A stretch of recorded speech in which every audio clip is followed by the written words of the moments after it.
Shri Krishna Chaitanya Prabhu Nityananda Shri Advaita Gadadhar Srivasadi Gaur Bhaktivinoda Hare Krishna Krishna Krishna Hare Hare Hare Rama Ram Ram Hare Hare Hare Krishna Krishna Krishna Hare Hare Hare Rama Rama Rama Hare Hare. So, time for Krishna book. It's a short chapter. It's the genealogical table. It's the title of the chapter. The genealogical table of the family of Krishna. And it is volume 2, chapter 6. Krishna had 16,108 wives, and in each of them he begot 10 sons, all of them equal to their father in the opulences of strength, beauty, wisdom, fame, wealth, and renunciation, like father, like son. All of the 16,108 wives of Krishna were princesses, and when each saw that Krishna was always present in her respective palace and did not leave home, they considered Krishna to be a henpecked husband who was very much attached to them. Every one of them thought that Krishna was her very obedient husband, but actually Krishna had no attraction for any of them. Although each thought that she was the only wife of Krishna and was very, very dear to him, Lord Krishna, since he's Atmarama, self-sufficient, was neither dear nor inimical to any one of them. He was always equal to all the wives and treated them as a perfect husband just to please them. For him, there was no need for even a single wife. In fact, since they were women, the wives could not understand the exalted position of Krishna, nor the truths about him. All the princesses who were wives of Krishna were exquisitely beautiful, and each of them was attracted by Krishna's eyes, which were just like lotus petals, and by his beautiful face, long arms, broad ears, pleasing smile, humorous talk, and sweet words. Influenced by these features of Krishna, they all used to dress themselves very attractively, desiring to attract Krishna by their feminine bodily appeal. They used to exhibit their feminine characteristics by smiling and moving their eyebrows, thus throwing sharpened arrows of conjugal love just to awaken Krishna's lusty desires for them. Still, they could not arouse the mind of Krishna or his sex appetite. This means that Krishna never had any sex relations with any of his many wives, save and except to beget children. The Queens of Dorca were so fortunate that they got Lord Krishna as their husband and personal companion, although he's not approachable by exalted demigods like Brahma. They remained together as husband and wife, and Krishna, as an ideal husband, treated them in such a way that at every moment there was an increase of transcendental bliss in their smiling exchanges, talking and mixing together. Each and every wife had hundreds and thousands of maidservants, yet when Krishna entered the palaces of his thousands of wives, each of them used to receive Krishna personally by seating him in a nice chair, worshipping him with all requisite paraphernalia, personally washing his lotus feet, offering him betel nuts, massaging his legs to relieve them from fatigue, fanning him to make him comfortable, offering all kinds of scented sandalwood pulp, oils, and aromatics, putting flower garlands on his neck, dressing his hair, getting him to lie down on the bed, and assisting him in taking his bath. Thus they served always in every respect, especially when Krishna was eating. They were always engaged in service of the Lord. Each of the 16,108 queens of Krishna, each of whom had 10 sons. There is the following list of the sons of the first 8 queens. By Rukmini, Krishna had 10 sons: Purdue Nuh, Charudesna, Sudeshna, Charudeha, Sucharu, Charugupta, Bhadracharu, Charuchana, Vicharu, and Charu. None of them were inferior in their qualities to their Divine Father, Lord Krishna. Similarly, Satyabhama had 10 sons, and their names are as follows: Bhanu, Subhanu, Svarbhanu, Prabhanu, Bhanuman, Chandrabhanu, Brihadbhanu, Atibhanu, Shribhanu, and Pratibhanu. The next queen, Jambavati, had 10 sons, headed by Samba, and their names are as follows: Samba, Sumitra, Parujit, Satyajit, Sahasrajit, Vijay, Chitraketu, Vasuman, Dravida, and Kratu. Lord Krishna was specifically very affectionate to the sons of Jambavati. By his wife Satya, the daughter of King Nagnajit, Lord Krishna had 10 sons, and they are as follows: Vira, Chandra, Asvasena, Chitragu, Vegavan, Risha, Ama, Shanku, Vasu, and Kunti. Amongst all of them, Kunti was very powerful. Krishna had 10 sons by Kalindi, and they're as follows: Shruta, Kavi, Vrisha, Vira, Subahu, Bhadra, Shanti, Darsha, Purnamasa, and the youngest Somaka. For his next wife, Lakshman, the daughter of the king of Madras province, he begot 10 sons of the names Pragosh, Gatravan, Shinghabala, Prabala, Urdvaga, Mahashakti, Saha, Oja, and Aparajit. And similarly, his next wife, Mitravinda, had 10 sons, and they're as follows: Vrika, Harsha, Anila, Gridra, Vardhana, Anada, Mahamsa, Pavana, Vani, and Shuddhi. His next wife, Bhadra, had 10 sons of the name Sangramajit, Britasena, Sura, Praharana, Arajit, Jaya, Subhadra, Vama, Ayu, and Satyaka. Besides these 8 chief queens, Krishna had 16,100 other wives, and all of them had 10 sons each.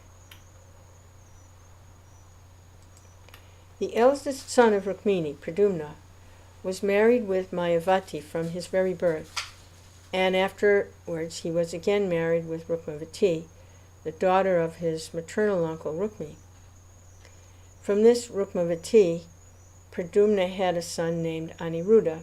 In this way, Krishna's family, Krishna and his wives, along with their sons and grandsons and even great-grandsons, all combined together to include very nearly 1 billion family members. Rook Me, the elder brother of Krishna's first wife, Rukmini, was very greatly harassed and insulted in his fight with Krishna, but on the request of Rukmini, his life was saved. Since then, Rook Me had held a great grudge against Krishna and was always inimical toward him. Nevertheless, his daughter was married with Krishna's son, and his granddaughter was married with Krishna's grandson, Aniruddha. This fact appeared to be a little astonishing to Maharaj Parikshit when he heard it from Sukadeva Goswami. I'm surprised that Rook Me and Krishna, who were so greatly inimical to one another, could again be united by marital relations between their descendants. Parikshit Maharaj was curious about the mystery of the incident, and therefore he inquired further from Sukadeva Goswami. Because Sukadeva Goswami was a practical yogi, nothing was hidden from his power of insight. A perfect yogi like Sukadeva Goswami can see past, present, and future in all details.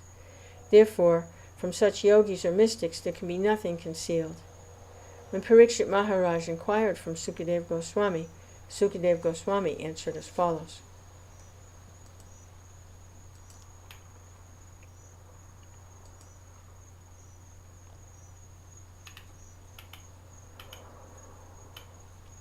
Purdue Nuh, the eldest son of Krishna, born of Rukmini, was Cupid himself.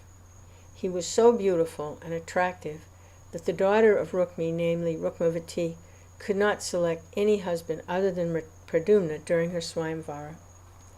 Therefore, in that selection meeting, she garlanded Purdue Nuh in the presence of all the other princes.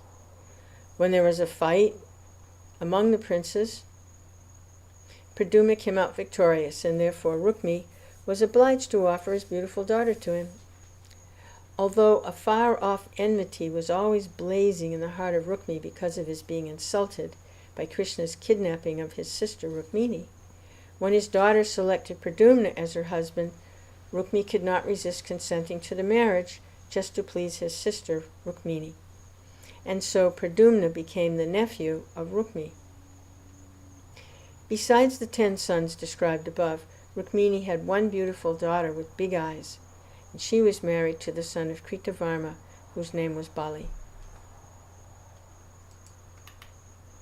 Although Rukmi was a veritable enemy of Krishna, he had great affection for his sister Rukmini, and he wanted to please her in all respects. On this account, when Rukmini's grandson Aniruddha was to be married, Rukmi offered his granddaughter Rochana to Aniruddha. Such marriage between immediate cousins is not very much sanctioned by the Vedic culture, but in order to please Rukmini, Rukmi offered his daughter and granddaughter to the son and grandson of Krishna. In this way, when the negotiation of the marriage of Aniruddha with Rochana was complete, a big marriage party accompanied Aniruddha and started from Dwarka. They traveled until they reached Bhagavad-gītā, which Rukmi had colonized after his sister had been kidnapped by Krishna. This marriage party was led by the grandfather, namely Lord Krishna, accompanied by Lord Balaram, as well as Krishna's first wife, Rukmini, his son Purdue Nuh, Jambavati's son Samba, and many other relatives and family members. They reached the town of Bhagavad-gītā, and the marriage ceremony was peacefully performed. The king of Kalinga was a friend of Rukmi's, and he gave him the ill advice to play with Balaram and thus defeat him in a bet. Amongst Kshatriya kings, betting and gambling and chess was not uncommon. If someone challenged a friend to play on the chessboard, the friend could not deny the challenge. Shri Balaramaji was not a very expert chess player, and this was known to the king of Kalinga. So Rukmini was advised to retaliate against the family members of Krishna by challenging Balaram to play chess. Although not a very expert chess player, Shri Balaramaji was very enthusiastic in sporting activities. He accepted the challenge of Rukmi and sat down to play, betting with gold coins. And Balaram first of all challenged with 100 coins, then 1,000 coins, and then 10,000 coins. Each time Balaram lost, and Rukmini became victorious, Shri Balaram's losing the game was an opportunity for the king of Kalinga to criticize Krishna and Balaram. Thus the king of Kalinga was talking jokingly and purposefully showing his teeth to Balaram. Because Balaram was the loser in the game, he was a little intolerant of the sarcastic joking words. He became a little agitated, and when Rukmi again challenged Balaram, he made a bet of 100,000 gold coins. Fortunately, this time Balaram won. Although Balaramaji had won, Rukmi, out of his cunningness, began to claim that Balaram was the loser and that he himself had won. Because of this lie, Balaramaji became most angry with Rukmi. His agitation was so sudden and great, it appeared like a tidal wave in the ocean on a full moon day. Balaram's eyes were naturally reddish, and when he became agitated and angry, his eyes became more reddish. This time he challenged and made a bet of 100 million coins. Again, Balaram was the winner, according to the rules of chess, but Rukmi again cunningly began to claim that he had won. Rukmi appealed to the princes present, and he especially mentioned the name of the king of Kalinga. At that time, there was a voice from the air during the dispute, and it announced, for all honest purposes, Balaram, the actual winner of the game, was being abused, and that the statement of Rukmi that he had won was absolutely false. In spite of the divine voice, Rukmi insisted Balaram had lost, and by his persistence it appeared that he had death upon his head. Falsely puffed up by the ill advice of his friend, he did not give much importance to the oracle, and he began to criticize Balaramaji. He said, "My dear Balaramaji, you two brothers, coward boys only, may be very expert in tending cows, but how can you be expert in playing chess or shooting arrows on the battlefield? These arts are well known only to princely order." Hearing this kind of pinching talk by Rook Me, and hearing the loud laughter of all the other princes present there, Lord Balaram became as agitated as burning cinders. He immediately took a club in his hand, without any further talk, struck Rook Me on the head. From that one blow, Rook Me fell down immediately, was dead and gone. Thus Rook Me was killed by Balaram on that auspicious day of Aniruddha's marriage. These things are not very uncommon in Kshatriya society, and the king of Kalinga, being afraid that he would be the next to be attacked, fled from the scene. Before he could escape even a few steps, however, Balaramaji immediately captured him, and because the king was always showing his teeth while criticizing Balaram and Krishna, broke all his teeth with his club. The other princes who were supporting the king of Kalinga and Rook Me were also captured, and Balaram beat them with his club, breaking their legs and hands. They did not try to retaliate, but thought it wise to run away from the bloody scene.